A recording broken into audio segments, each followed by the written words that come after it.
পঞ্চগড়ের ২১ বছর বয়সী মুসলিম পাত্রী রশনি আফরোজ, যার আইডি নম্বর হচ্ছে 271114, পাত্রীর উচ্চতা 5 ফুট 3 ইঞ্চি। তিনি একজন শর্ট ডিভোর্সি। তার আগের সংসারের স্থায়িত্বকাল ছিল মাত্র 2 মাস। তিনি বর্তমানে আইন বিভাগে পড়াশোনা করছেন।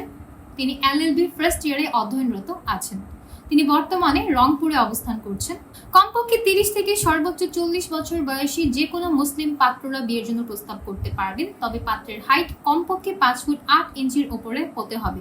যে কোনো অবিবাহিত কিংবা ডিভোর্সি পাত্ররা বিয়ের জন্য প্রস্তাব করতে পারবেন। যদি আপনার আগের ঘরে সন্তান থাকে সেক্ষেত্রেও বিয়ের প্রস্তাব গ্রহণযোগ্য হবে। শিক্ষাগত যোগ্যতা কমপক্ষে ইন্টারমিডিয়েট কমপ্লিটেড হতে হবে। পাত্রকে অবশ্যই চাকরিজীবী অথবা ব্যবসায়ী হতে হবে। প্রবাসী পাত্রদের বিয়ের প্রস্তাবও গ্রহণযোগ্য হবে। বিস্তারিত জানতে কল করুন আমাদের হটলাইনে অথবা যোগাযোগ করুন আমাদের সাপোর্ট টিমে।